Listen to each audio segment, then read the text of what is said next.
You fool! Warren is dead.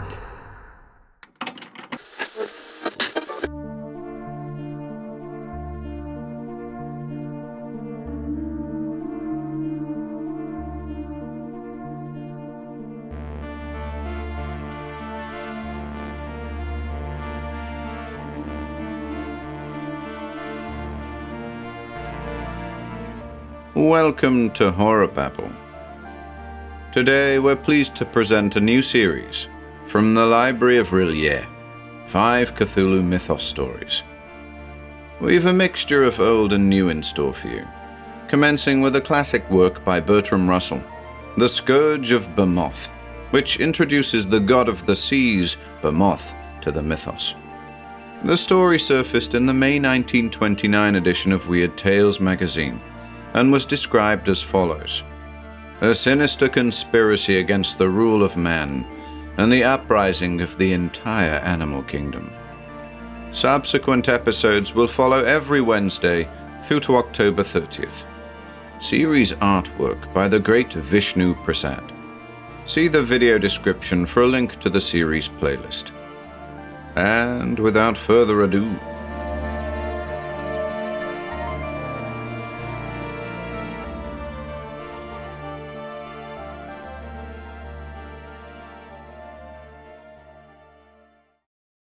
The Scourge of B'Moth by Bertram Russell. 1. The Fog. The first inkling that I had of the gigantic abomination that was soon to smother the world with its saprophytic obscenity was obtained almost by accident. My friend, Dr. Prendergast, a gentleman eminent in his own particular branch of medicine, which included all sorts of brain specializations, operations, trephining, and so on, called me personally by telephone from his own residence late one night. It struck me as surprising that he should not have had his secretary or nurse call me during office hours. I was not in error when I thought his mission an urgent one. "Randall," he said to me, "I've never seen the like of this in all my years of experience. And I'm pretty sure you never did in yours either." "A mental case?" I asked with quickening interest. "Yes, and more. It's got me almost beaten to a standstill. I confess I'm pretty nearly stumped. I've gone over him thoroughly, x-rayed him and so on, but still I can't find any evidence whatever of organic disturbance." "Well, can't it be a functional neurosis?" I asked in some surprise. "If it is, I never saw another like it. The fellow seems to be actually possessed. He acts without knowing why he does so. I've given him a rough psychoanalysis, but it reveals nothing more than the repressions and inhibitions that every average person has. His unconscious contents show absolute ignorance of the awful obsession by which his waking hours are beset." "There must be a reason for it," I said. "If a man has an obsession, there are unconscious associations to exercise it with. It can only be the symbol for something else." "The symbol for something else. You're right there. But if I can't find out what this something else really is, and pretty soon at that, this patient is going to join his master before long." "His master?" I queried, surprised at what I thought to be a biblical allusion by Prendergast. "Yes. Whoever that is, he talks about nothing else. This master represents the thing that is dominating him, stretching out its slimy tentacles from the darkest depths of unfathomable abysses to strangle the desire to live within him. He says now that he is eager to die, and you don't need me to tell you what that means in the neurotic." "I'll come over immediately," I said. "German-American Hospital, Ward 3, Psychiatric," he said, giving me the final instructions. I hurriedly donned my clothes. I had been reading Goethe in a dressing gown before retiring, and unlocking the garage, I started the coupe. Soon I was on my way to the hospital, where my friend had arranged to meet me. The night was exceptionally dark, and a thin, clammy drizzle had commenced to fall. Not a cold rain, but a viscid, penetrating darkness like the breath of some Stygian fury. The car was quite closed, yet I felt the clammy thrill of it inside. I even noticed that the instrument board was covered with drops of fluid, and the wheel became wet and unruly under my touch. I almost allowed it to slip out of my hands as the car rounded a sharp curve. I jammed the brakes on. The wheel skidded on the slithery ground. I had been just in time to prevent the coupe from careening over the edge, where a dark abyss fell away from the road, as if a giant had scooped a track through the heart of the hills. A cold perspiration broke out all over me. I could hardly drive. My hair tingled at the roots, for it had seemed to me at that moment that hands other than my own had wrenched that wheel from mine in a demonic lust of murderous intent. Try as I would, I could not throw off the hideous thought that a nameless fetidity had me in its control at that moment, and was even now within the car, bent upon my destruction. Was I, a psychiatrist of years' standing, versed in all the processes that produce madness in the human brain, skilled in treatment of those within its devouring maw? Was I falling headlong, powerless to help myself into the awful depths of lunacy? I fought the very suggestion, but to little avail. The dark night, the wild and mountainous nature of the country, where the hospital had been erected for the sake of quietness and seclusion, combined to produce a feeling of unknown forces, malignant in their fury toward man and the sons of man, that I could not dismiss. But more than all was the nauseating, overpowering effect of that clammy fog, like a breath of evil that rode with me, enveloping me in its chill blast. I laughed aloud at the notion of a presence other than my own in the car, and the laugh, muffled by the turgid breath that surrounded me, echoed in weird accents from the rear of the car. My voice had sounded strange, like the insincere laugh of an actor who is not interested in his role. I even turned to the rear of the coupe, as if expecting to see the presence there, but my darting eyes revealed nothing. This madness must cease, I told myself, as I turned on the electric warmer inside the car. It may have been the comforting heat that this produced, or it may have been an unconscious assurance that the laws of nature still continue to function. My turning the switch had proved this.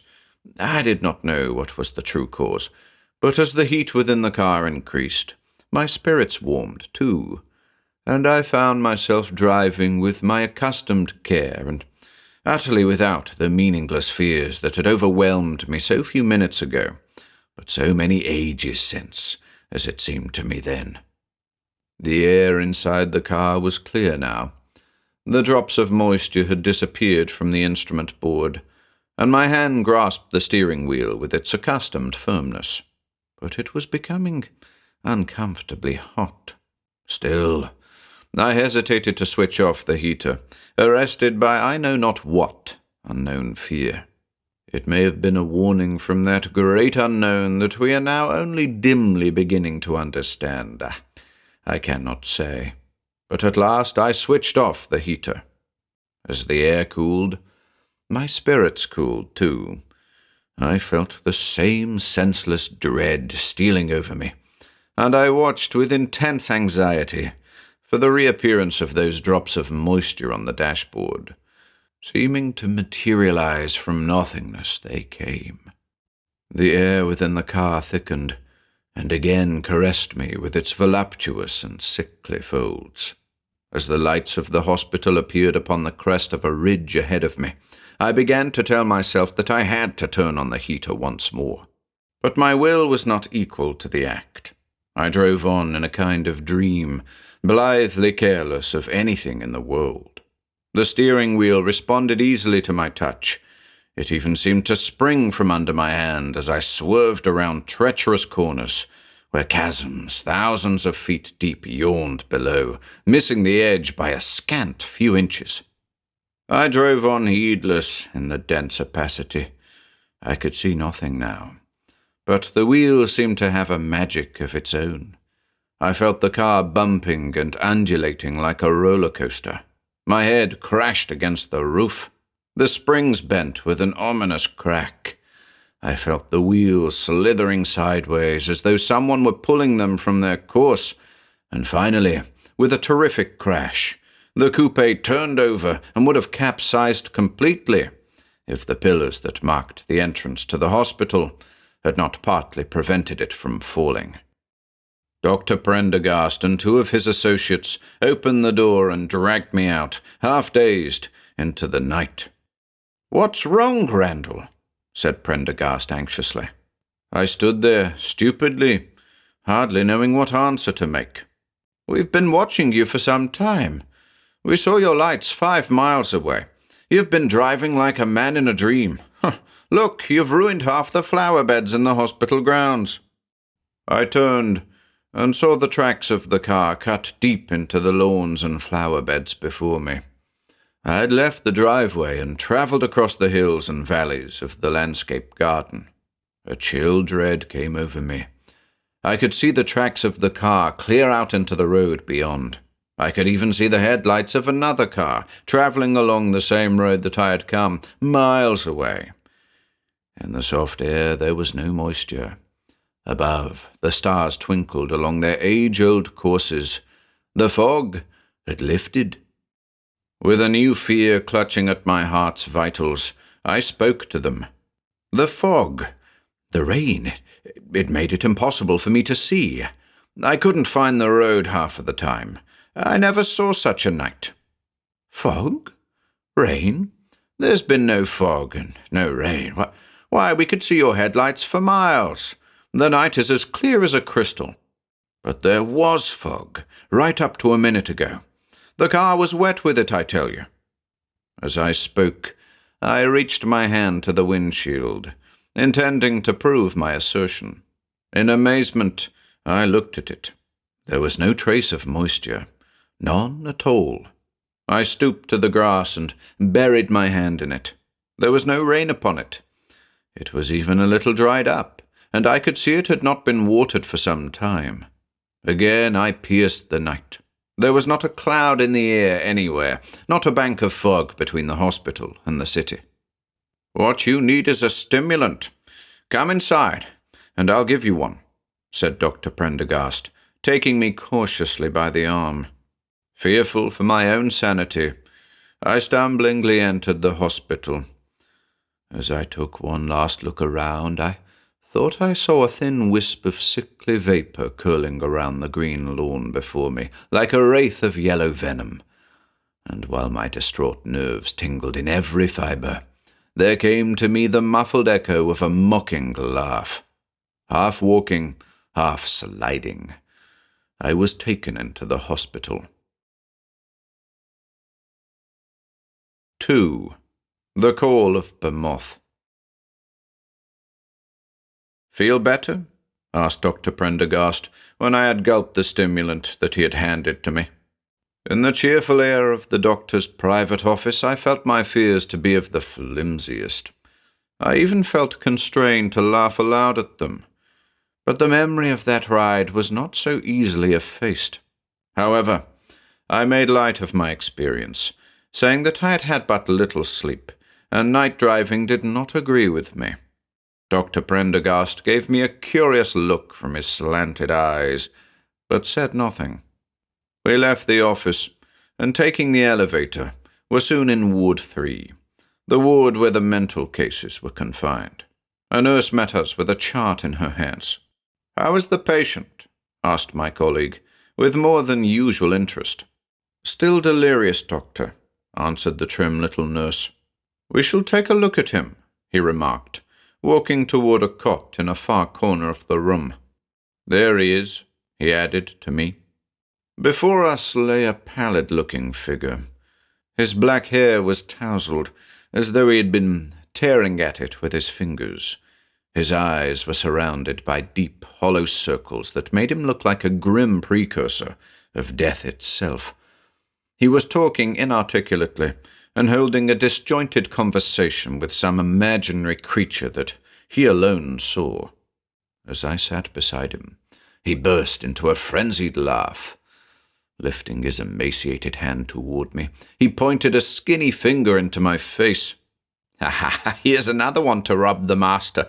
You came too late. The master saw to that." "Quiet yourself," said Dr. Prendergast in a soothing voice. "You are going to get well, but you must not excite yourself in this fashion." "Going to get well? Oh, no, I'm not. The master saw to that. I'm going soon, very soon. I'm going to join the master. Deep down, where he waits for the faithful. That's where I'm going. Why should I want to live? Why should I wait around when there is work to be done?" "What sort of work?" I inquired, hoping to relieve the compression within him by allowing him to talk. "The work of the jungle, the work of the deep. That's what must be done. The time approaches. Millions and millions will help, and I shall soon be there." "You came too late. The master saw to that. On the storm he rides. His breath is the breath of the fog. In the rain he comes to the earth. He stayed you tonight, eh? Didn't he?" In spite of myself, I was troubled. Who was this master who rode on the wings of the storm, and whose breath was the fog? I asked myself how this lunatic in his ravings knew of my experience that night. He was gasping for breath. His efforts had exerted him unduly, and apparently he was about to expire. The nurse brought a glass of water, which he gulped greedily. "Water," he said. "Oceans of it. That's what the master likes. That's the way to reach him. Into the caves where the blue light flames, it goes down, down, beneath the bodies of dead men, deep, deep. The master, B'Moth, master, I come." His head fell back upon the pillow, and with a rapt expression in his eyes, he died. I stood perplexed. This could be no ordinary case of hallucination. The man had seemed, as Dr. Prendergast said, bewitched, possessed. I left the cot in company with my friend. Suddenly, he clutched my arm feverishly. "Look!" he cried. "Look!"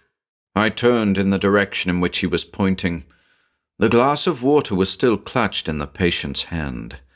The fluid glowed with a lambent bluish radiance. It flitted across the features of the dead man, which became greenish under its influence. His lips twisted into a snarl under the light, and the sharp fangs of his long canine teeth pricked through his closed mouth. And the water in the glass was bubbling as though it boiled. And there before my eyes the fluid slowly fell, until the glass was empty of all, save the bluish glow that surrounded it, and not only it, but the bed, the linen, the dead man, and ourselves. 3. The Unknown. The pressure of my professional duties served to drive the matter from my attention for several days, but it was rudely brought to my mind in a manner as strange as can well be conceived. I had been carelessly scanning the newspaper, when my eyes were arrested and riveted by a small and apparently unimportant notice that was sandwiched in between the account of a big alimony case and the raid upon some bootleggers. Had the editor known the full import of his copy, he would have blazoned the thing in block type and put out a special edition of his sheet. But he did not, any more than did I myself at that time, suspect that soon there was to arise from the deeps a menace whose cancerous sores were destined to spread their purulent way into the very heart of civilization itself. I quote the notice verbatim. Arica, Peru, May 8. A strange case was brought to the attention of police here today. Alonso Segadas, a man of West Indian extraction, was haled before Justice Cordero on a charge of attempted suicide. He was seen to dive into the ocean near Point Lucasta by Captain Jenks, the lookout at the Marine Exchange Station there. Jenks says he rushed to the assistance of the man, thinking he had intended to go swimming and did not know of the treacherous undertow at the point.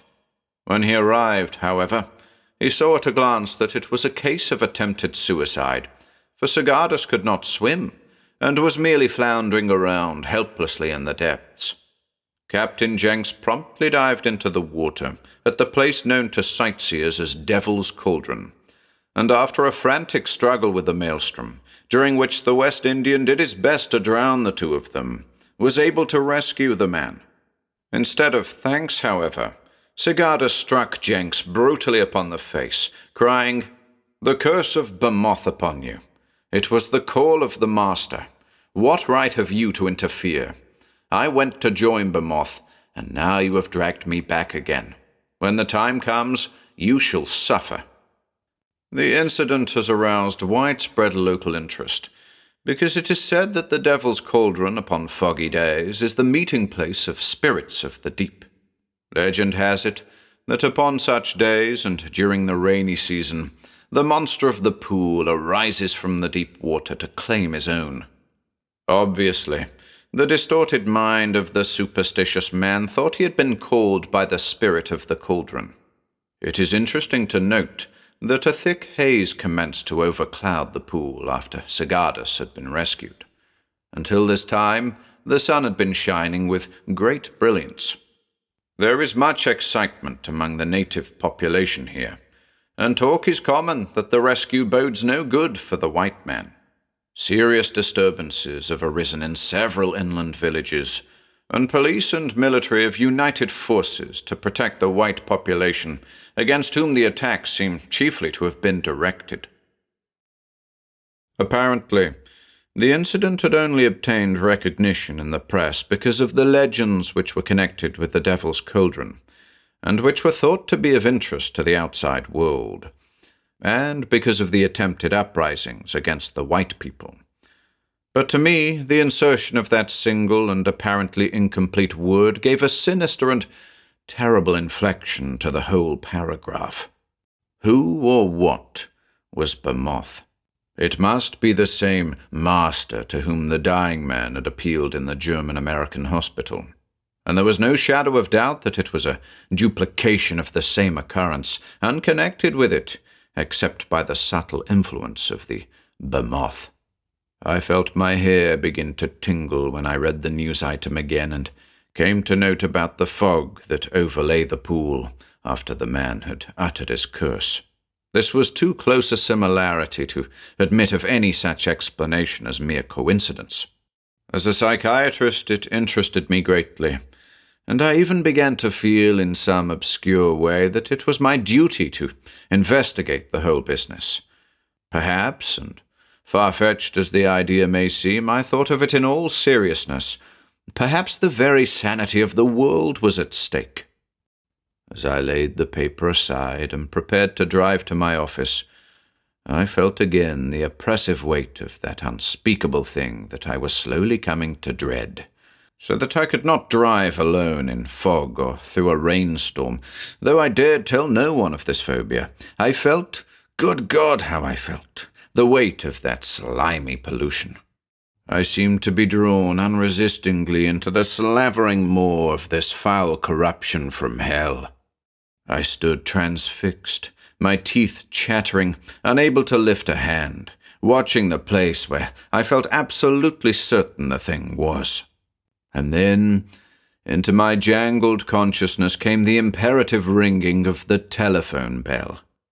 I moved slowly toward the instrument, my eyes fixed irresistibly upon the other side of the room. Mechanically, I lifted the receiver. A voice came as though from a great distance. "Is that Dr. Randall? Please come across to the German-American hospital immediately.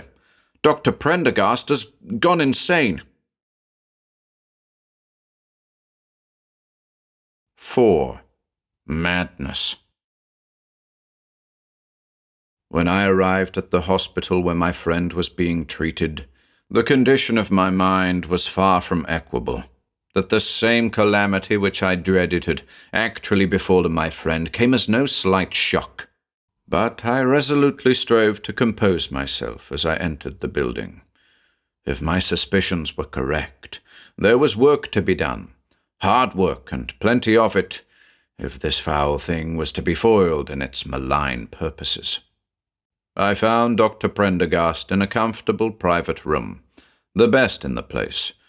He was sleeping quietly when I entered, but before I had been there more than a few minutes, he awoke, and looking at me, shook hands cordially. He did not have the appearance of a lunatic at that time. He began to speak in a natural, softly modulated voice. "Randall, there's something strange and uncanny about this business. Ever since that affair when I had to call you into consultation, I've had an odd feeling that all is not well. I've actually been harassed by morbid phobias, if that's what they are. I never dreamed of a psychosis coming to me. The more I think about the matter, the more I have come to believe that you and I are marked out as martyrs to the cause, though why or how I cannot even begin to understand. You seem all right now, and certainly you never gave me the impression of being neurotic. That's just it. I ought to be the very last person to lose his mind, but though I'm as sane as it is possible for a man to be at this time, in a few minutes that thing may have me in its clutch, and I shall be a raving lunatic."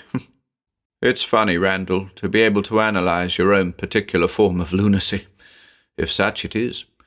I can remember quite well what happened to me last night. It is much more real than the usual dream associations, and I dread its return more profoundly because of this. If this is lunacy, it is a form never before seen, but I don't think it is lunacy at all. "Tell me about it," I urged. "Perhaps two minds can do what one cannot." "There's not much to tell. I had been reading Freud until a late hour last night, his last book, you know.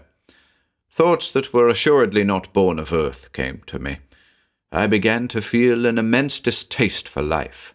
The life that we live today, I mean. I thought of the days of the jungle, and those primordial memories that lie dormant within every man came back to me. The artificiality of the world, with its commercial systems, its codes of conduct, its gigantic material things, that after all have done little else besides making life harder to live and shorter. All these appeared as the flimsiest futility. It seemed to me that man was not made to live in this fashion. I thought that the giant primeval forest with its fierce combat of man against man and beast against beast was the fitting habitat of life. I thought of those monsters of the deep, glimpsed occasionally by passing vessels, huge beyond the conception of man. Once life had been lived altogether on a gigantic scale like that. I felt, I can't say just why, a deep kinship, an affinity with those bloated colossi of the sea, the carrion that feed upon the bodies of the dead. They seemed to me to represent the farthest step that could be taken in a retrogressive direction, back from civilization, you see, back from the painfully acquired things that we count so valuable. And here is the strange part. It seemed to me that this thought did not come wholly from myself. It was almost as if something had whispered into my ear that foul abomination of regression. I felt that at the same moment, not I alone, but thousands and thousands, rather millions, were dreaming of the time when the cycle should have been completed. We always learned that things are cyclical, you know. Rome rose, was great, fell. So on with the other civilizations, all of them. So undoubtedly will be our own great civilization. It will be the mythical end of the world that seers have predicted for centuries. There will be no starry cataclysm, but a return of all life to the jungle. Competent authorities state that if something is not done to stop this approaching catastrophe, we shall be literally eaten alive by insects, ants, for instance. There seems to be plenty of scientific basis for this suggestion. But who has thought of the awful possibilities that may arise if those unknown creatures, bloated to foul enormity, shall in concerted array overrun the civilized world? It's an awful thought, but there's no foundation for it, I said comfortingly. for even in his sane moments my friend seemed to evidence a wildness not quite normal.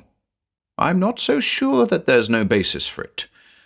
I've had a feeling lately that there is a tremendous movement underway that has as its sole object the overthrow of civilization and re-establishment of the life of the jungle. And here's what appears to be the reason for selecting us. We can exercise an enormous control over the minds of men. You agree? This unspeakable thing has seized upon us, is trying to enmesh us in its filthy net, to enlist us in the cause, because with the influence that we can exert, we should be enormously valuable. Do you follow? We are to be apostles of this rotten creed. What an appalling idea. I'd rather be dead, I said with a shudder. Dead? Who knows what might happen to you then? You might join the master. You too, I cried. A spasm of horrible fear crossed my friend's face, as the full import of his words bore in upon him. His muscles were twisted in an agony of internal strife, as he fought the insidious influence that was striving to warp the straightness of that magnificent brain. They haven't got me yet, Randall, but they're after me. I'll fight them. I pray that my lucid intervals may be frequent enough to enable me to unravel this foul mystery. Good God! I'm in a cold sweat all over. Tremors. I started across the room to the table, and pouring a glass of water, handed it to my friend. He shuddered convulsively, and recoiled from it as from a living horror. Away! He shouted. Take that contagion away! It's after me! It's alive! I won't drink it! It means madness! With a frantic effort, he dashed the glass and its contents upon the floor. I stared at my friend, aghast. Suddenly a thought came to me, a recollection of that night when a certain glass of water had glowed with iridescent fire, when, through the baneful influence of the fog, my own mind had skirted the borderland of lunacy. I began to understand. My colleague was calming himself again. Presently, he spoke. It's going to be a fight for me, he said, but I'll battle to the last gasp. Your part will be to watch and, if possible, learn more of this awful thing that menaces the sanity of the world. There must be some way to destroy it. How shall I start? I muttered in puzzled bewilderment. I had only the slightest of clues to work upon. The newspaper cutting did little more than confirm what I already suspected. Your key is the word of the master, B'Moth. Don't forget, B'Moth. What it means I can't say, but the word has been ringing in my ears for days. That's the master. That's the name of this cankerous rottenness that you must destroy.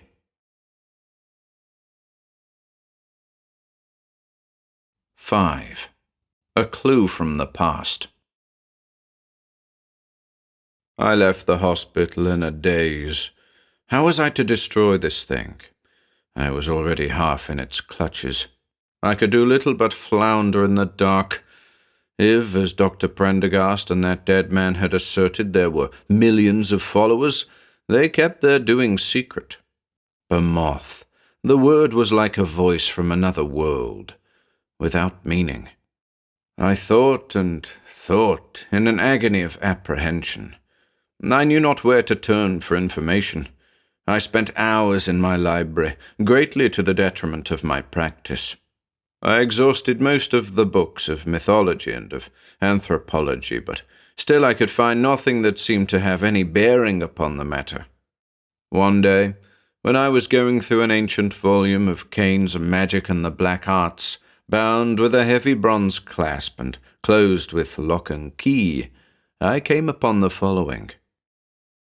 There be many who revere the Devourer, though few have seen the full stature of this great power. It is a vision fraught with eldritch horror, and much sought by wizards of early times. One Johannes of Magdeburg, wise in the lore of the ages, hath met success greatly in his efforts. He asserteth that the Devourer liveth in the deep, and is not to be reached by any means, yet he hath been able to feel his breath and know his will. The secret is in a vaporous effluvium, for the devourer hath power to manifest himself where there is moisture. His breath is the fog and the rain. Wherefore many do account water the elemental, and do worship it in divers ways. This Johannes hath told in his book of medicine how he did conjure from a heavy vapour in his efforts the very essence itself, upon occasion. The phosphorus light of dead things did swell into a great brightness and fill the chamber, and withal came the spirit of the devourer. And Johannes hath learned that he liveth in the deepest ocean, where he awaiteth only a time auspicious for his return to earth. Many there be who joyfully believe the time approacheth, yet Johannes saith that many centuries shall pass ere the Master returneth to claim his own. Much astonishment hath one remark which he made produced. He saith that the devourer is a familiar of every man and every woman. He liveth eternally in the inner man. He reacheth forth from the deep, and the inner man doth hear. All-seeing is his eye, all-hearing his ear. None can destroy him, for he is intrinsic in all men. In times of evil and lust, of war and strife, of man against man and brother against brother, the devourer liveth lustily in men. His ways are the ways of the deep. There be saints and mystics who believe they have exorcised the devourer, but in them also he liveth. In the deeps of the waters and in the souls of men he sleepeth, and one day will awaken to take his own. I finished the ancient manuscript with a start. Though the thing was called by another name, I could not doubt that the reference was to the same. I sought eagerly for the book of medicine that had been written by Johannes of Magdeburg, and after hunting all day, I at last unearthed a copy in an antique shop. It was torn and badly discoloured, the writing in Latin, and in many places hard to decipher, but I found something of great interest to me. Johannes, after describing his attempts to communicate with the devourer, told of his success. He had learned the secret from a philosopher of a still earlier day. I quote, translating as well as I am able. Being of a mind to discover the ultimate, I sought diligently into the works of historians and wise men of all ages. In my studies, I chanced upon a manuscript written by one Joachim of Caen. He had gathered a wealth of lore from men of every clime. He said the name of the devourer was Behemoth, which indeed is translated into he who devours the souls of men. This monster is of great antiquity, and was well perceived by the ancients. In the Hebrew Bible he is mentioned. The seer Job makes much in speaking of him. All men are agreed that his size is as great beyond a man's as a man is great beyond the stature of a toad. He has the power to reproduce forever, and after the flood times he was driven into the ocean, where he lives among the dead in the caves of crawling things. But the power of his thoughts is over all men. He has divers powers of manifestation. Through water and through mist is he felt, and his thoughts are the thoughts of the toad and the snake, wherefore these reptiles are accounted sacred by many. There is but one spell that can be cast to conjure him back to the ocean, and the parts of it. I dropped the manuscript with disappointment. In my extremity I was prepared to work any spell if it would, as Johannes said, be successful in exorcising this dread thing, and the careless handling of the ages had torn from the manuscript the page where the spell was formulated. But now at least I had a clue to the thing. I snatched up a complete Bible, and read avidly all the references to the behemoth in the Old Testament and Apocrypha.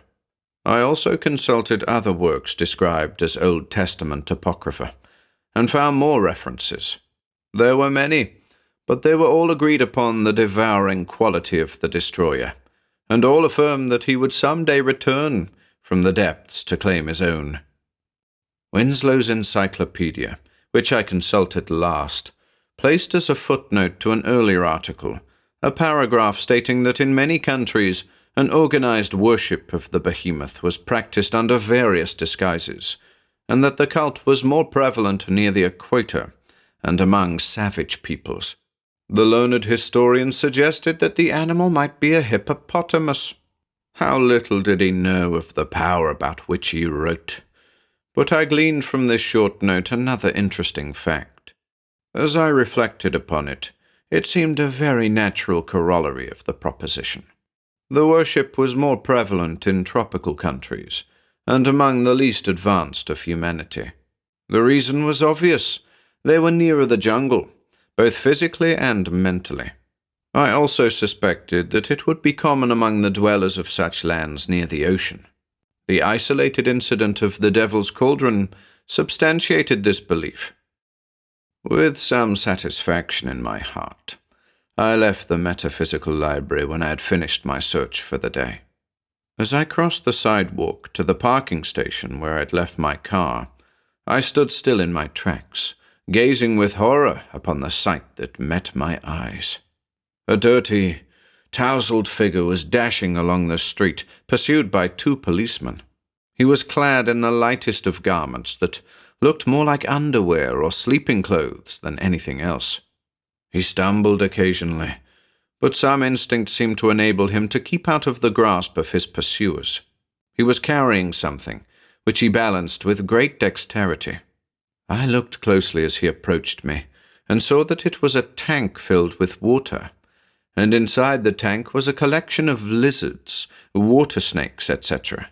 And as he approached me, eluding his pursuers by a hair, I saw that this man in pajamas was Dr. Prendergast.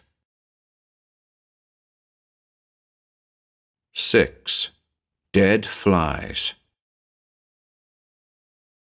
But what a changed Dr. Prendergast! His professional manner had disappeared. His usually benign face was twisted in a snarl of fury, and his teeth gnashed and champed like a jungle animal lusting for blood. The policeman explained that they had caught him robbing a nearby aquarium, and refused to believe his story that he had been ordered to take the reptiles that he still carried with such a jealous care. My professional card and reputation, however, satisfied the officers, and since the doctor refused to part with his treasure, saying he would die first, I finally agreed to pay for the stolen property, and the owner accepting my proposal, my friend was permitted to retain his prize. Throughout the journey back to the hospital, he babbled unceasingly about things I could barely understand. Hundreds of times he repeated the words master and B'Moth. He asserted that he had done the master's bidding in stealing the reptiles, and called upon the thing to reward him when the time came. I questioned him 100 times as to his reasons for stealing the tank and its contents, but a cunning look came into his eyes, and try as I would, I could not elicit from him any reason for his act. He clung to his statement that he had but done the bidding of the master, and that he was to be rewarded for it. His look held suspicion and distrust for me. Like that other poor creature, he sensed in me an enemy of his master. At times, I caught him leering at me with a murderous expression in his red-rimmed eyes, and I confess that I felt not wholly comfortable, there alone in a closed car with this madman who had been my friend. It was with something approaching a sigh of relief that I drove in at the broad entrance to the hospital where he was still confined. He showed no disposition to resist the attendants who came to take him to his room, and seemed satisfied in the belief that he had accomplished his end. When he entered his room, he carefully placed the tank and its contents upon a table in the center, and apparently gave it no further attention. I left him then, and went to the office of the hospital. The report was the same as usual. Dr. Prendergast had been sleeping well, eating, but his moments of lucidity were fewer and farther apart. Even then he seemed to brood under the weight of the obsession that was dominating him. He had developed a mania for collecting insects of all kinds. He had begged the authorities of the hospital to procure for him jams and other sweets, which, instead of eating, he placed in appropriate places about his room, and waited for the vermin that are bound to be attracted by the preserves. His room was overrun with flies, ants, and mice, but instead of destroying them, he used every effort to encourage them. He had constructed boxes that acted as traps, and which the superintendent of the hospital informed us were filled to overflowing with various sorts of insects. He had one box filled with grasshoppers, another with ants, a third with flies, and so on. This occupation was something that I could not understand. What was his purpose? For I felt reasonably sure there was a purpose in making this collection. I could understand the tank of reptiles after my reading of Johannes. They were undoubtedly symbolic of the master himself. Perhaps he had caught them in the belief that they were kin of that thing. But the insects and vermin, these I could not explain at all. I was not to remain in darkness for long, however. On returning to the room, I stood outside for a moment and peered through the aperture in the door that is frequently used for observation purposes in mental cases. The simulated indifference of the doctor had passed away, and under the impression that he was now alone, he was working furiously. At first I could not understand his occupation, but soon it flashed upon me what his object was. In his hand was a box. It was filled with flies. In a semi-stupor, the man was slowly sprinkling handfuls of the pests out of the box, where they lay too weak to move. He then fed them carefully to the creatures within the tank. I noticed at his hand other empty cages, and supposed that they had been filled with ants and grasshoppers. He fed the last of the flies to a water snake, and with great contentment replaced the boxes in a neat pile upon a shelf. Grasping the handle of the door firmly, I entered the room. His face a mask of fury, my friend whirled upon me with a champing of teeth. Like a cornered tiger about to strike, he crouched against the wall. But with a smile, I seated myself upon a chair. Seeing this, and that I did not intend to interfere with his pets, he relaxed somewhat and sat upon the bed.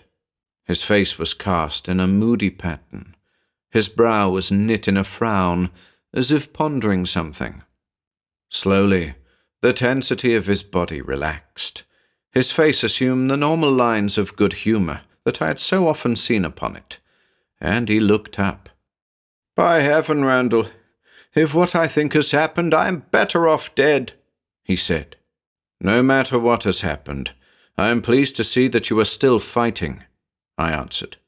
"Yes, but the effort is almost too much. I wanted to kill you when you came in. You'd better watch me, for I'm liable to do it the next time. A feeling came over me that you were in my way, or rather in the way of that hideous thing that has me in its power, and that you ought to be killed and fed to the sharks." "Why fed to the sharks?" I asked with much interest. "Because they're of the sea, devour each other. Every living thing they devour, if it is not of the sea, is another soul added to their power, to the power of B'Moth." "Extraordinary," I said in amazement. "That's the word. But I can't say how I know, but I feel it just the same, that the object of this business is to place an overwhelming power in the hands of the filthy abominations at the bottom of the sea, and in the depths of the jungle." "You're right there. I've discovered that. Is that why you've been feeding those land creatures to the reptiles in that tank?" He followed my pointing finger and shrank from his pets in abject terror. "Did I collect those things?" he asked quaveringly. "Yes. Can't you remember it?" "I have some idea of laying out bait for insects under the impress of a will stronger than my own, but why I have those snakes, I don't know." "You stole them this afternoon," I said quietly. "Stole them, eh? I can't remember that at all. This thing is getting a pretty tight grip upon me. I'm afraid that unless we can do something, I'm finished. I can't remember what I've been up to at all for the past few days. I'm losing this fight." "We'll pull you through. My idea is that you obtain the reptiles in order to feed the other things to them, and thus increase the proportion of souls for the deep. I can't explain it any better, but you can follow perhaps. You wanted to help this ghastly business by strengthening the mental influence of the master and his kind." I shuddered, as I found myself using the word master so easily and familiarly. "No doubt you're right. I can't imagine any other reason for such an act. The very sight of these green, slimy things chills me now. I can't think of it without a shudder." "There's one thing I want to ask you." "Go ahead," said my friend without much enthusiasm. "Are there any particular times when this thing comes to you?" "No particular times, but on certain occasions. By Jove, I ought to have thought of it before. It's when there is fog outside that I experience the drowsy feeling that precedes these attacks." I could not repress a cry when I heard this. I remembered my own experience in the automobile that night, now so long ago as it seemed. The drowsy feeling had come to me with its stupefying accompaniment when the fog had rolled in through the cracks of the car. It had disappeared when I lighted the heater. An idea came to me, a possible means of saving my friend in his extremity. I rang the bell for an attendant. "Lay a fire and light it immediately," I ordered. The attendant looked at me in amazement. The day was a hot one, and my order must have seemed as crazy as the sick man's ant collecting. "Hurry," I snapped, as I saw the look that I was coming to know spreading across the face of the patient. The attendant flew like the wind, realizing that the matter must be important. While I anxiously watched the struggle that was, I know, going on in the mind of my friend, the fire was laid. Beads of perspiration stood out on his forehead. His jaw was gritted in fierce resolve as he watched the attendant futilely attempting to ignite the kindling. There was no time to waste. I dashed out of the room and into the dispensary. My eyes found a bottle of alcohol. Snatching this from the hand of a startled intern, I ran back to the room as fast as my legs would carry me. Dr. Prendergast was writhing upon the bed and clawing frantically at the tenuous wisps of grey mist that seemed to be stretching out their sinuous tentacles to draw him into their clutch. They seemed actually imbued with life, as I am convinced they were. He lay upon the bed as though trying to hide from the relentless purpose of this thing that strove to blast his sanity. The alcohol flew from my hand, the match ignited it, and the flames licked greedily at the kindling. The thin wisps of mist writhed and twisted, and gradually vanished as the fire gained volume and roared a menace to this thing from the depths. Upon the bed lay the racked form of my colleague, shuddering and weak, but smiling, and in his right mind. 7. More light. "We've won!" he cried jubilantly, grasping my hand. "Rather say, we are winning." I smiled, pleased at the success of my experiment. "Don't let that fire out, no matter how hot it becomes in here, or you'll soon find out that this business isn't finished. Look, can't you see it out there on the lawn? That mist twisting and curling like a thwarted thing. It's alive, I'll swear. If you let that fire out or open this window, it'll be after us again with a vengeance. Don't forget, keep that fire burning night and day. It's life or death now." I left immediately, for I had much to do. I hurriedly drove to Brocklebank, a small town in the country. Stopping the car before the portals of a large residence, I rang the bell. The servant, who knew me well, ushered me without introduction into the library of my old friend, Geoffrey Darlencourt, a student of antiquities and strange beliefs. I wondered that I had not thought of him before. I broached the subject on my mind without further delay. "What do you know of the worship of the behemoth, Jeff?" He wrinkled his brows quizzically. The behemoth? Well, a little. It's apparently a mythical monstrosity that has been the focus of various forms of Satanism, pseudo-religion, and downright butchery. I told him about my investigations into the writings of the medieval philosophers, and what I had learned about the thing. In that case, you probably know more than I can tell you, he said with a smile. Except that you perhaps have never seen the worship actually practiced. No, indeed, I said. That's what I came to see you about. Well, I have. The name apparently has innumerable variations, but always the main idea is the same. I've sometimes been tempted to think that there may be some such thing in reality. You know, of course, that the so-called savage peoples are given to all forms of voodooism, animism, and the like. We say, in our sophistication, that this is only because they have not yet learned a true sense of values. I am often inclined to think that it is because they are freer in their subjective processes than we are. They think that a tree has power for good and ill. We say it is not possible, and yet Bose, for instance, to mention only one of the great scientists, has conclusively proved that a plant has feelings of joy and pain, and actually cries aloud when hurt. These people, being more readily receptive to influences that we deem spiritual because we cannot otherwise comprehend them, are naturally those among whom such a worship might find a firm foothold. The nearer we go to life in its bald reality, the nearer we come to the worship of the behemoth and other allied things. Do you mean to imply that this worship is beneficial? I questioned in some surprise.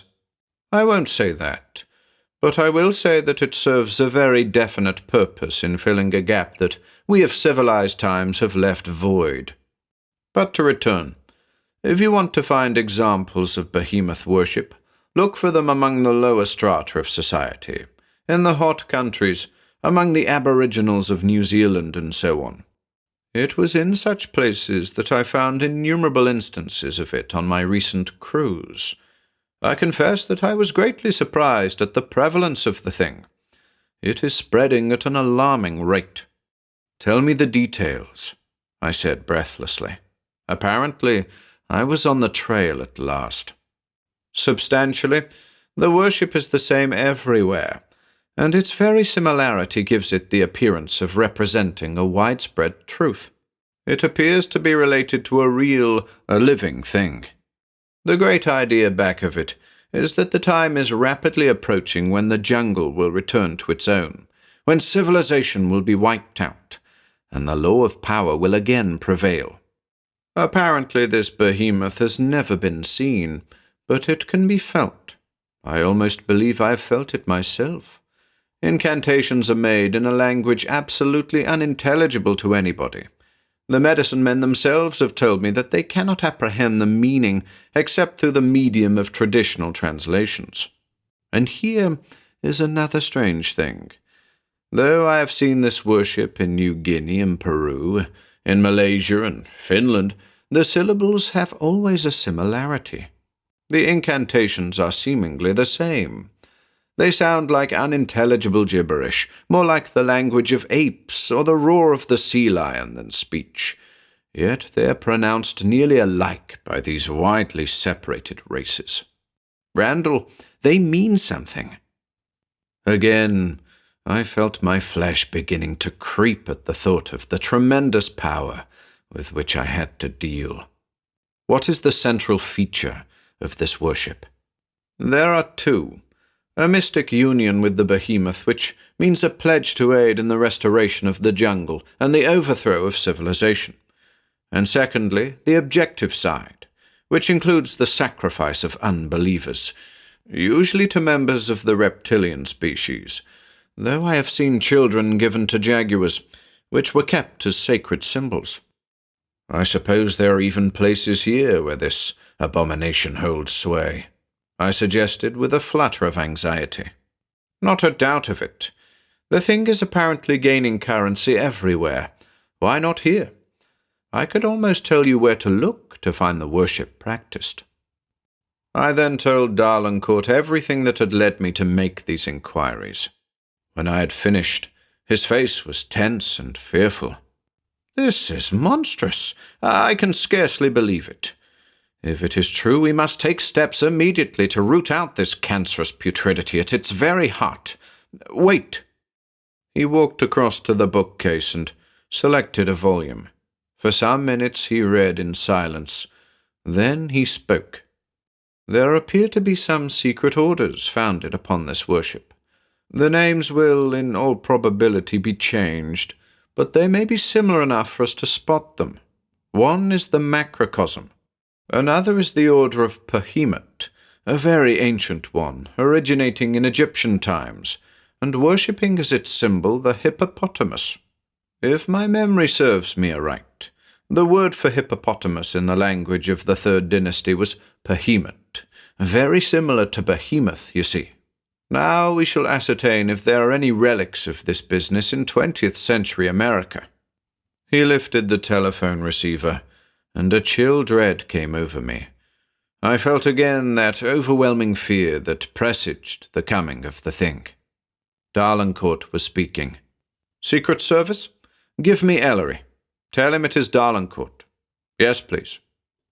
"Hello? Yes, this is Jeff. I want to know whether you have any reports on secret societies that bear a name like Behemoth, B'Moth, or Behemoth, a name something similar to that." He listened for a while. "What? Good heavens! We'll be over right away." He turned to me, and his face was grey. "He says there are known to be societies throughout the world going by the name Behemoth, and others with similar names, and that after raiding them, the police have discovered bones, human bones, charred and, in many cases, buried. He says these societies have been suspected of incendiarism, dynamiting, and the like. Randall, you have put your finger upon the worst sore the human race has yet to cauterize." 8. The High Priest. We found Ellery caressing a beautiful police dog, a pet which he had trained from puppyhood. Darlancourt rapidly described to the Secret Service man what I had already told him. Ellery received the information, at first with a quizzical smile, but under the accumulation of evidence that we were able to present, his face took on a grave mien. He called his secretary, and instructed him to obtain a certain address, and send a telegram to the Secret Service departments of every civilized country, in code. He added, "Inquire if there have been any signs of an attempt, what shall I say?" He stopped, looking helplessly at us. "Ask if there have been any overt attempts that appear to be directed by secret societies to rehabilitate the life of primitive times at the present day," I put in suggestively. "But they'll think me crazy. They won't know what I mean." "They'll know well enough if they have run into anything like what we are dealing with here," said Darlancourt quickly. "If they don't, they will only think the cable has been garbled in transmission." "All right, put in something like that. Ask particularly if they have had any trouble from groups of people who worship any animal or any reptile, particularly one that resembles a hippopotamus." "Very well, sir," said the secretary with a slight smirk. "That's all," snapped Ellery. We left the office together and drove to the meeting place that the detective wished us to visit. Ugly rumors had been associated with it, and there was some probability that we should find what we sought there. The night was fast falling as we approached the hall. It was in a squalid and miserable section of the city. We parked the car some distance away, and mingling with the motley throng that sought admission, we entered the building and seated ourselves near the rear door. The place was almost filled, and very soon after our entry the lights commenced to dim. They dwindled to mere dots of green flame, and there arose a chorus of meaningless babble like the chatter of apes in the forests of the Amazon. This was evidently the greeting extended to the High Priest of Behemoth, who was now entering. He was clothed in a shining green robe that was apparently made from the skin of some monster of the deep. Like decaying fish, it glowed a bluish green, and surrounded the repulsive features of a mask that he wore with a fiendish, unnatural light. Slowly, he mounted the steps to the rostrum.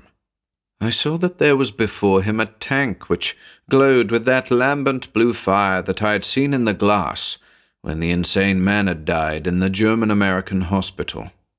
I found it impossible to repress a shudder.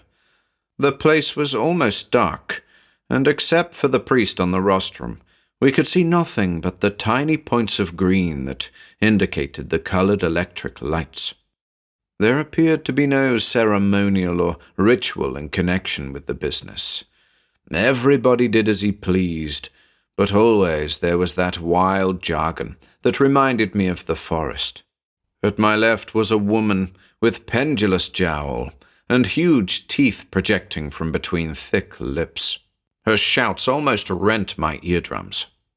As the affair went forward, the crowd became ecstatic, and many threw themselves in transports upon the floor, tearing their clothes away from their bodies and dancing wildly in the darkness. Many carried tame serpents which they lovingly caressed. Others had tiny monkeys which they kissed affectionately. Men and women alike threw themselves upon each other in a frenzy of mad abandon. I saw a Malay struggling in the arms of a white woman and heard their shouts of ecstasy. I saw others sinking teeth deep into the arms, the legs, the shoulders of those nearest to them in an insane fury of primeval ferocity. There was a beautiful girl, her body stripped naked, lying in the embrace of a bronze figure, drinking in with passionate abandon the kisses he showered upon her. Apes flitted hither and thither among the crazed throng, receiving homage wherever they passed. Serpents writhed, their coils encircling the throats of the devotees, and the shouting rose to a bedlam. The air was becoming thicker every minute. I could not understand it at first, but soon it was clear to me. I had seen that heavy greenish vapor before. It was the breath of that hellish atrocity that these deluded wretches worshipped. It seemed to overhang the whole hall, enveloping all in its clammy folds. I felt the sickly touch of it, and writhed as though in the grip of some loathsome thing.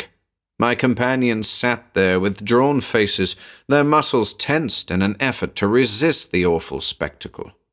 The cries rapidly blended themselves into a rhythmical shouting. Into my dazed senses there was borne the sound of a single phrase. "B'Moth, Master." It was repeated 1,000 times as the heavy pall closed in upon us, thicker and thicker. The man sitting at my side spoke to me in a roar of joy. "The Master is almost ready," he shouted above the din. "A few more days and the world will feel his power." He beat his brows and cried in ecstasy, "Come, B'Moth, Master, come!" I nodded in pretended agreement, and he went on with his shouting.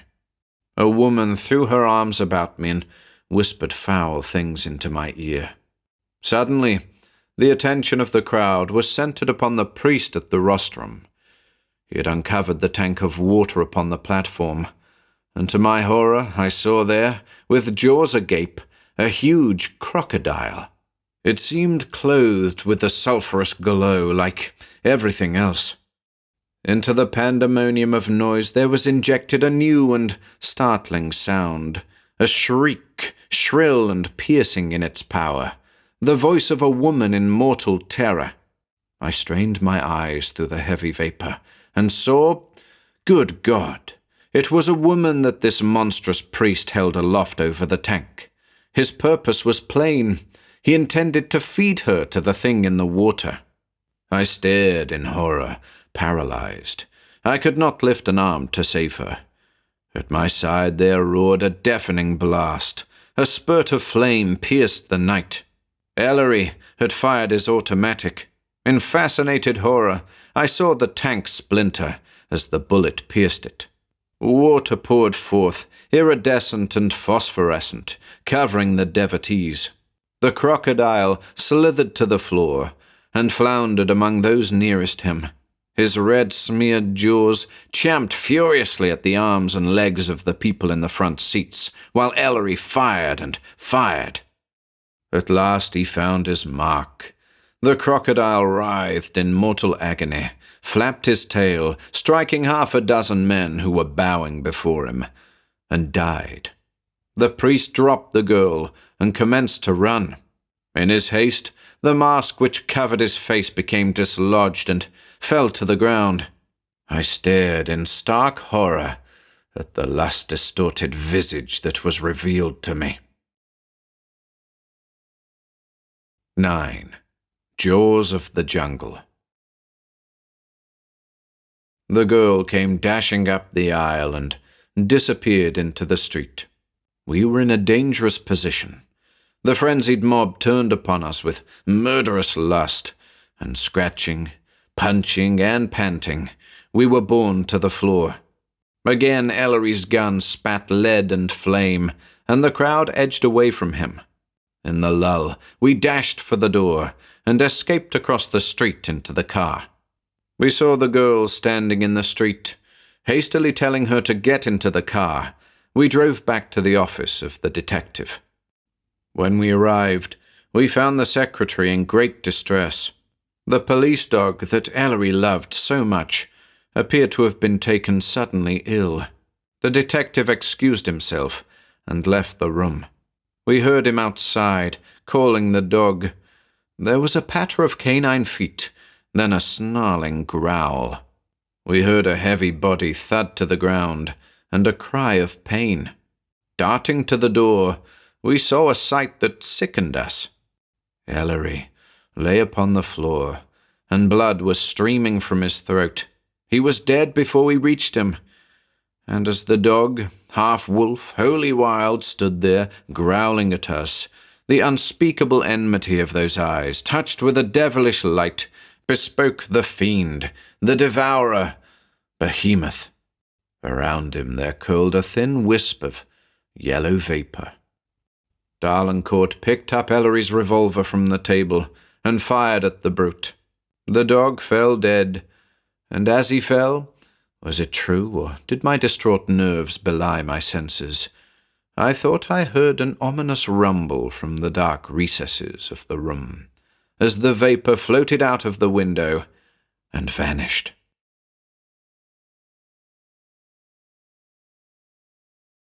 10. The Scourge of B'Moth. It did not need the statement of the girl whom we had brought with us to convince us that the day was near when the whole horde of the jungle would attempt to overrun civilization. The telegrams without exception told of a series of attempts to the same end. Several of them, in fact, employed the word B'Moth, showing clearly that the incidents were all connected by some strong, central purpose. But we were still in the dark and ignorant of the time and place of the attempt. The thing was expected to raise its head in Argentina, Africa, India, and a dozen other countries. How could we hope to deal with them all at the same time? What we did do, however, was to cable to the police forces of the entire world, telling them to watch diligently and be on their guard for any invasion from the jungle or from the sea. Probably our message sounded fantastic to them, but we made it as convincing as possible. This done, we set about for a means to protect our own people from the menace which we felt was imminent. After some thought, I found a possible means to forestall these hideous things. It was a daring one, and risky, not to be attempted without the full consent of Dr. Prendergast. I telephoned the hospital and asked if he was there. I learned that he was, and that the hospital authorities had succeeded in rekindling the fire which a careless attendant had allowed to die some time previously. The doctor was rapidly recovering. I requested the office to connect me with him, and he replied cheerily enough. He was quite unable to furnish me with any information of the sort that I desired. Finally, I made the proposal that I had in mind. It was the only way that offered even a possible solution of the problem. "Are you willing to do something for the cause of humanity?" I asked. "What is it that you want me to do?" he asked rather anxiously. He had already been in dire peril, and I could well believe that he feared the thing more than anything else in the world. "I want you to let that fire die out again for a few minutes," I said slowly and distinctly. "Good heavens, I can't do that. You know what it would mean." "Yes, I know. And because the matter is so important, I ask you to do this. We will be outside and ready to light it again, so you will not be powerless. Why do you want me to do this? There is a chance that you may be able to tell us when this invasion will occur. If it is to be soon, all the followers of the Master will have to know it. You must try to remember all that occurs while the fire is out. Will you do this?" "It's a lot, but I'll do it," he said resolutely. We hurried over to the hospital and watched through the aperture of the door while Dr. Prendergast allowed the fire to flicker slowly to death. His face grayed with fear as the last sparks died down and the ashes cooled. I could see, even from that distance, the great drops of perspiration breaking out upon his brow as the insidious influence stole over him. The room darkened, and the tendrils of vapor slowly gathered about him. He lay upon the bed like one dead, but by his breathing I could see that he was still alive. I saw the distorted ferocity that I had come to know so well these last few days spread over his regular features. I heard the grunts that came from him as from some wild animal. He snarled and spat in a very fury of savage lust as he became metamorphosed from the doctor into the demon. No longer did he lie motionless, but he moved excitedly about and began to talk in a language meaningless to me. He seemed to be holding a lengthy conversation, but at last he struggled, as though attempting to throw off some fearful oppression, and I knew that it was time to relight the fire. I entered the room, resolutely shunning the dampness that sought to envelop me with its coils. I soon had a bright fire burning, and slowly the good doctor revived. "Do you remember anything?" I questioned anxiously. "Yes, I remember all. I can scarcely credit it. There will be an invasion from the ocean with the next full moon. Monsters will attempt to blot out the whole civilized world, and the followers of B'Moth are expected to help in the destruction. I myself have been ordered to help." "You're sure that it's to be with the next full moon?" I interjected earnestly. "Yes, the next full moon. When is that?" I consulted the calendar. "It's a week from today," I said. "Have you any idea where the attempt will commence?" I suggested. "None whatever, but I suppose it will be somewhere in this country," he said dejectedly. "Well, we'll be on our guard everywhere," I said. Darlincourt and I left the hospital, and hurrying to the Secret Service offices, we again sent several telegrams and also radio messages to ships at sea. We requested everyone to keep a sharp watch for any accumulation of monsters both at sea and on land. We spent some days of enforced idleness, and were becoming hopeless of being able to prevent the awful catastrophe that was about to overwhelm us. We had had great difficulty in influencing the War Department in the matter, but finally they had consented to order the forts in various parts of the country to fire upon anything extraordinary belonging to the animal world. That was as far as they would go, and the order was given more out of courtesy than anything else, and who can blame them? They were used to fighting armies and not spirits. As the day of the full moon approached, the armed forces of a world united for the sake of civilization were mustered and anxious. Then came the message. It was from the steamer Malalana, plying between San Francisco and Hawaii. The broadcast that we had sent out a few days earlier had been effective. The captain reported that he had seen a school of monstrous things swimming rapidly toward the mainland, directly upon the steamer routes forming the Great Circle to Honolulu. There were thousands of them, like enormous blanket fish, huge beyond comparison, almost as large as his own ship. During the day, other messages came in from various vessels on the Great Circle route to Hawaii, and they all mentioned this huge array of things. The Presidio at San Francisco was immediately notified, and we caught a fast airplane that took us to Chicago and Denver, and so to Mills Field. It was the night of the full moon when we arrived at San Francisco. We motored hastily to the Presidio. Activity was everywhere. The enormous disappearing guns that can shoot a shell 30 miles were ready to hurl destruction at the invading hordes from the deep. The scout planes hovered aloft to signal the approach of the invaders. Telescopes were trained anxiously upon the starlit Pacific. Fort Miley was a scene of activity also. The naval stations at Bremerton and San Diego were watching for any change of course on the part of the hordes from the ocean. And with the full moon, they came. The ocean for miles was a seething, swirling mass of horrid immensity. Green bodies sucked their way through the smooth water. The swish of their swimming was plainly audible to the watchers on the lookouts of the Presidio. "Fire!" went forth the order, and the range guns belched a message of death. Again and again, shells were hurled into the center of the bloated creatures. Still they came on, slowly, relentlessly, ceaselessly. The air was a deafening hell of shrieks and blasts as the guns did their work. The ocean was red with the blood of the things, and still they came on.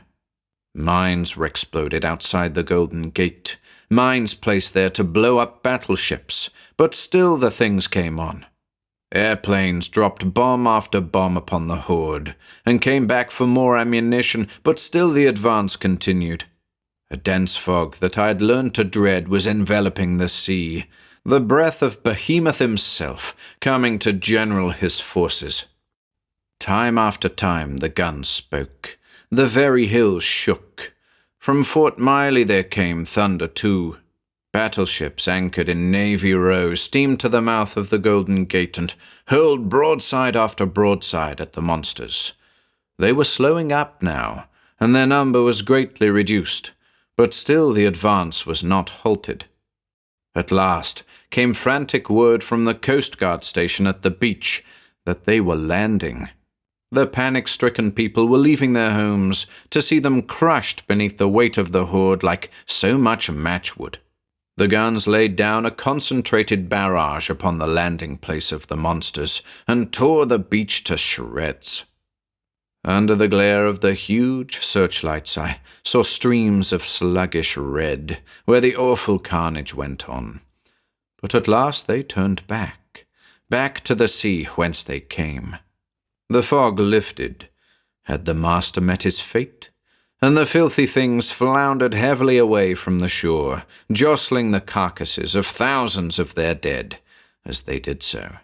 Still the thunder of the guns followed them, far, far out to sea, to the extreme limit of their range. And when it was all over, we sank limp to the ground, speechless before the peril that had just confronted us.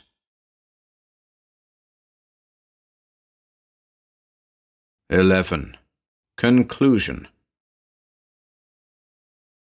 Of course, the details were never made public, but on the following day we received cablegrams from all parts of the world, telling of a concerted attempt to regain power by these creatures of a dreadful past. From India came messages telling of invasions by hordes of tigers and mammoth elephants. From Africa of lions, all the wildlife of the forest. From Burma, stories of huge apes that crush the life out of men. From South America, all of the reptilian life of the Amazonian forests massed in relentless array. But, thanks to our knowledge of their purpose, the attempts were frustrated. The stories of incendiarism, of course, could not be kept out of the press. The dynamiting of the McAuliffe building in New York is common property. The butchery of Professor Atkinson in his laboratory of experimental hygiene is well known. Throughout the civilized world, the police forces were hard put to it to cope with the threatened overthrow of civilization. But civilization triumphed, and the forces of destruction were greatly reduced, although not destroyed. They can never be destroyed. Dr. Prendergast laughs at the fog now, and the rain has no terrors for me. Was my surmise correct when those things turned tail and made again for the open sea? Is B'Moth dead? I wonder.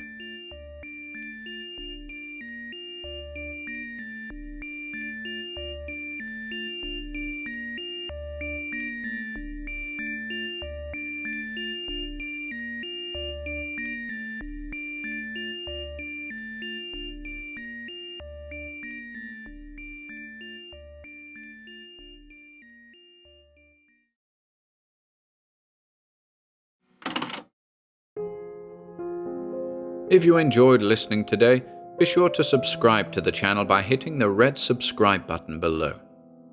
After doing so, click the bell icon next to the subscribe button to receive new content notifications.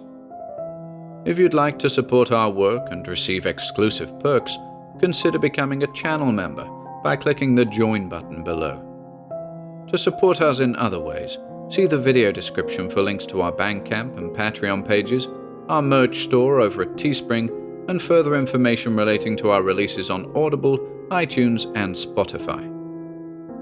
And until next time.